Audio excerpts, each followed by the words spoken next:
ఈ విషయానికి జాక్ విషయానికి వచ్చేసరికి టెంప్లెట్ బ్రేకింగ్ ఏం జరిగింది? ఏం జరగలేదండి. టెంప్లెట్లోనే ఉంటుందా? టెంప్లెట్లో ఉంటుంది సినిమా, కానీ it is that film that every one can watch.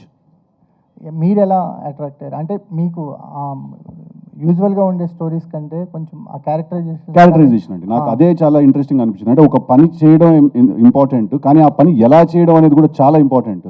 ఎందుకంటే మనకు ఒక పద్ధతి ఉంటుంది, మనకి ఇన్స్టింక్ట్ ఒకటి చెప్తూ ఉంటుంది, ఓకే ఇది ఇలా చేయాలి, ఇది ఇలా చేస్తే వర్కౌట్ అవుతుందని. బట్ ప్రపంచం అంతా అది అలాగా ఇలా చేయాలని చెప్తూ ఉంటారు.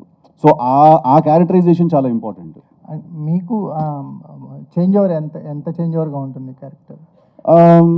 యాక్చువల్లీ నాకు చేంజ్ ఓవర్ కన్నా కూడా నాకు రెస్పాన్సిబిలిటీ తక్కువ ఉంది సార్ ఈ సినిమాలో. ఎందుకంటే భాస్కర్ గారు రైటింగ్ అండ్ ఆయన story is the major highlight of the film. నేను ఒక క్యారెక్టర్ని ఈ సినిమాలో.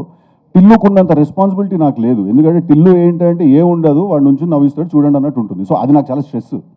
1 hour 45 minutes నేను నవ్వించాలనే స్ట్రెస్ నాకు ఉండింది. బట్ ఈ సినిమాకి అలా కాదండి, ఎంటర్టైన్ చేస్తూనే ఉంటాను. But at the same time there is a very big story that is happening. అనిపించింది అది ఒక కిక్క. గుడ్ అండి, మంచి ఫీలింగ్. సో ఆయన ఈ స్టోరీ నరేషన్ చేసినప్పుడు మీ ఫీలింగ్ ఏంటి? అదే ఆరెంజ్ మెమరీస్ ఏమైనా గుర్తొచ్చాయా? యా డెఫినెట్లీ మాట్లాడుకున్నాను చాలా. అప్పుడు మలేషియాలో అలా జరిగింది, ఆస్ట్రేలియాలో జరిగింది అని చెప్పి పాత జ్ఞాపకాలే కానీ తీపిగా అన్నట్టు. డెఫినెట్గా మీ కెరీర్ని టర్న్ చేశాయి. ఇప్పుడు ఆ సినిమాలో కథ కంటే క్యారెక్టరైజేషను, కామెడీ, ఎంటర్టైన్మెంట్, మీ డైలాగ్ డెలివరీయే మెయిన్ హైలైట్. అంటే మన భాస్కర్ గారిని చూసుకుంటే ఆయన మొదటి సినిమా కానీ బొమ్మరిల్లు, ఆరెంజ్, మన పరుగు కానీ ఇలాంటి సినిమాలను చాలా సెన్సిటివ్ సెంటిమెంట్, చాలా ఒక కంటెంట్ పరంగా చాలా స్ట్రాంగ్ ఉన్న సినిమాలు సార్. సో ఈ సినిమాలు అంటే ఈ సినిమాలతో మీ గత సినిమాలతో పోల్చుకుంటే ఈ సినిమాలో కంటెంట్ ఎలా ఉండబోతుంది? మీరు భాస్కర్ గారి స్టైల్కి అడాప్ట్ అయ్యారా, మీ స్టైల్కి భాస్కర్ గారు వచ్చారా? డెఫినెట్లీ భాస్కర్ గారి స్టైల్కి నేను అడాప్ట్ అయ్యానండి. ఎందుకంటే ఒక సినిమా తీసే బ్రెయిన్ ఒకటి ఉంటుంది, ఆ బ్రెయిన్లో నడుస్తుందే సినిమా. ఆబ్వియస్లీ ఇంప్రవైజేషన్స్ అవన్నీ జరుగుతాయి. అంటే సార్ ఇప్పుడు కొన్ని సినిమాలు క్యారెక్టర్ డ్రివెన్ ఉంటాయి సార్, కొన్ని సినిమాలు ప్లాట్ డ్రివెన్ ఉంటాయి, కొన్ని సినిమాలు ఈవెంట్ డ్రివెన్ ఉంటాయి. ఇది ప్లాట్ డ్రివెన్ ఫిల్మ్ అండి ఇది. బట్ జాక్ అనేవాడి చుట్టూ ఏం జరుగుతుంది, జాక్ అనేవాడు ఒక సిచ్యువేషన్లోకి ఎలా వెళ్ళి పడుతున్నాడు, అది that is how the film unfolds. అంటే మీకు ఈ టిల్లు స్క్వేర్ కానీ డీజే టిల్లు ఈ సినిమాల ద్వారా వచ్చిన ఒక ఇమేజ్ను నిలుపుకోవటానికి డెఫినెట్గా ఎన్నో ఏళ్ళ స్ట్రగుల్ తర్వాత వచ్చింది ఒక బ్రేక్. సో ఇది నిలుపుకోవడానికి మీరు చేసిన ప్రతి సినిమా అంటే మీకు బాధ్యత, అంటే ఒక రకంగా ఇది నిలుపుకోవాలి అనేది ఈ కథ విన్నప్పుడు కూడా అనిపించింది. డెఫినెట్గా మీరు తీసుకునే డిసిషన్సే మీ ఫర్దర్గా ఫ్యూచర్ అనేది డిసైడ్ చేస్తుంది. సో ఇది బాధ్యతగా ఫీల్ అవుతున్నారా, ఈ ఇమేజ్ని ఎంజాయ్ చేస్తున్నారా? ఇలా ప్రతి సినిమా బాగుండాలి సార్, ఫస్ట్ అది ఫీల్ అవుతాను నేను. అంటే అది టిల్లు అంత బాగుందా, టిల్లు స్క్వేర్ అంత బాగుందా నాకు తెలీదు. బట్ ప్రతి సినిమా బాగుండాలి. ఆ సినిమా చెప్పాలనుకున్న కథ ఆ సినిమా చెప్పాలి. ఆ సినిమా బోర్ కొట్టించకుండా 2 hours మనల్ని ఎంటర్టైన్ చేసి పంపించేసేయాలి. అది చేయగలిగితే చాలా అంటాను సార్. చరణ్ గారితో కూడా కాంబినేషన్ చేశారు. మళ్ళీ చరణ్ గారితో ఏమైనా చేయాలి అనుకుంటే మల్టీ స్టార్, ఎందుకంటే ఇప్పుడు ఉన్న హీరోస్ అందరూ కూడా మల్టీ స్టార్ గారు చేస్తున్నారు పాన్ ఇండియన్ లెవెల్లో.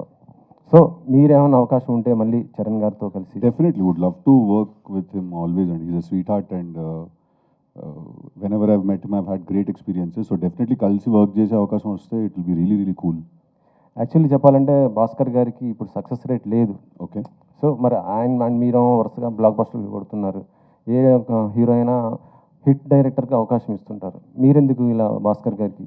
అంటే సార్ హిట్ ఫ్లాప్ ఇక్కడ దట్స్ ఆల్ చాలా అది మన చేతిలో లేని విషయం అండి. నేను ఎప్పుడైనా ఏం బిలీవ్ చేస్తానంటే ఫస్ట్ ఈ మైక్ పక్కన పెట్టాలని బిలీవ్ చేస్తాను. నేను ఏం బిలీవ్ చేస్తానంటే సార్ బేసిక్గా ఒక డైరెక్టర్ ఉండొచ్చు, యాక్టర్ ఉండొచ్చు, ఎవరైనా ఫిల్మ్ మేకర్ ఎవరైనా ఉన్నా కూడా వాళ్ళు హిట్ సినిమాలో తీస్తున్నారా ఫ్లాప్స్లో ఉన్నారా వాళ్ళు అనే దానికంటే ఎక్కువ ఇంపార్టెంట్ వాళ్ళకు ఒక సిగ్నేచర్ ఉందా లేదా అనేది సార్, వాళ్ళకు ఒక యూనిక్ స్టైల్ ఉందా లేదా అని. సో మీరు డెఫినెట్గా మీరు బొమ్మరిల్లు భాస్కర్ గారికి ఒక చాలా స్ట్రాంగ్ సిగ్నేచర్ ఉంది, ఆయనకు ఒక చాలా యూనిక్ వాయిస్ ఉన్నది, ఎవరు డినై చేయలేరు.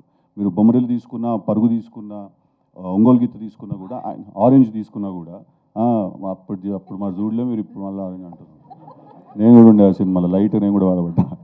సో మీరు తీసుకుంటే ఆయన ఎప్పుడు ఒక కొత్త కాన్సెప్ట్ చెప్తారు, ఆయన ఎప్పుడు ఒక ఫ్రెష్, అంటే మనం అందరం రోజు లైఫ్లో ఫీల్ అయ్యి చెప్తారు. So hit or flop does not matter sir, if the artist has a signature or not matters అండి. అది కూడా చేయొచ్చు, అదొక సినిమా అవుతుంది కాదండి. ఇప్పుడు లవ్ అనేది మన లైఫ్లో చాలా పెద్ద పార్ట్, మన సినిమాలో చాలా పెద్ద పార్ట్. సో ఆబ్వియస్లీ మన సినిమాలో లవ్ స్టోరీ ఉంటుంది, ప్రతి సినిమాలో హీరోయిన్ ఉంటుంది, లవ్ స్టోరీ ఉంటుంది. కాబట్టి ఆబ్వియస్లీ ఉంటుంది కదండి, లవ్ స్టోరీ ఒక పార్ట్ ఉంటుంది కదా. అని నాకు అర్థం కాదు, ఇప్పుడు పడకూడదా?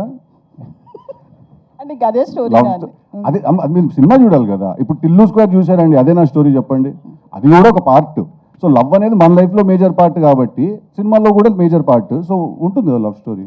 సో హీరోకి ముందు ఎప్పుడన్నా ఇలాంటి కిస్ జోన్ కోసం ఎప్పుడన్నా ఎక్కడన్నా తిరిగి ఏమోనండి, నేను ఆనెస్ట్గా చెప్తున్నాను, నాకైతే ఈ పాట మరి కిస్ పార్ట్ గురించి ఇంత ఎత్తుకడం అనే కాన్సెప్ట్ నాకైతే అర్థం కాలేదు. ఎందుకంటే మీరు టిల్లు 1 చూసినా 2 చూసినా పార్టీలో అమ్మాయి కనిపిస్తే టిల్లు కార్లోకి తీసుకెళ్ళిపోయి క్లోజ్ చేసాడు నాకు.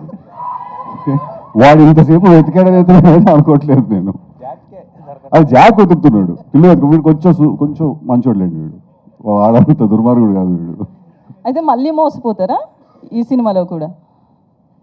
చేస్తున్నావా? లేదండి, నువ్వెందుకో మా టీం వాళ్ళు డబ్బులు ఇచ్చి పెట్టిన వాళ్ళు ఉన్నావు.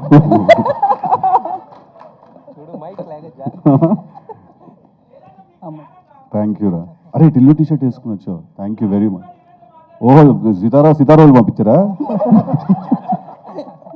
Thank you brother, thank you. నీ పేరు? స్టార్ నాస్టీ స్టార్ నాకు చాలా బాగుంది. Thank you, love you too brother, love you. ఈ టైటిల్ సినిమాలో క్రేజీ కాన్సెప్ట్స్ చాలా ఉంటాయి. కాదు, కొంచెం క్రాక్ అని చెప్పి టైటిల్ ఇచ్చారు కదా, సో ఇలాంటి జోక్స్ తోటి నవ్విచ్చారు. ఇందులో ఇంకెట్లా ఉండబోతుంది? అదే క్యారెక్టరైజేషన్ అండి. అది మీరు కొంచెం ఇంకొక I think in just week or so. Bobby గారు ట్రైలర్ ఎప్పుడు సార్? ట్రైలర్ వచ్చేస్తే మీకు you'll understand the scale of the film. And మీరు ఆల్రెడీ వచ్చిన టీజర్లో కూడా చూశారు కదా, బుర్కా వేసుకుని ఉంటాడు, మల్టిపుల్ ప్లేసెస్లో ఉంటాడు. సో ఒక్క 1 వీక్లో you will get a good understanding. Thank you అండి. థ్యాంక్ సిద్ధు యూ గారు సార్. మ్యామ్ ఇక్కడ అయితే ఇందాక థియేటర్ సీన్ అంటే కిస్ సాంగ్లో థియేటర్ సీన్లో బాలయ్య గారు ఫ్యాన్ కాబట్టి డాకు మహారాజ్ వేసారా?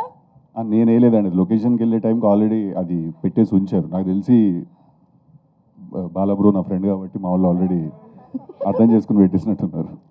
ఓకే, అయితే ఈ లవర్ బాయ్ కావచ్చు, ఈ ట్రాక్ కాకుండా యాక్షన్ మూవీని మీ నుంచి ఎప్పుడు పట్టుకున్నది ఎక్స్పెక్ట్ వదలట్లేదు మీరు చేయొచ్చు? అసలు.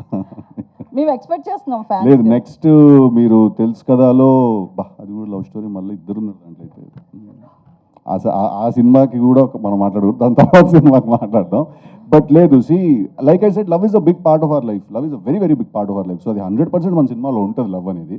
బట్ లవర్ బాయ్ అనే కాదు, మీరు జాక్ చూస్తే మీకు యాక్చువల్లీ అర్థమైపోతుంది, this is not just a love story.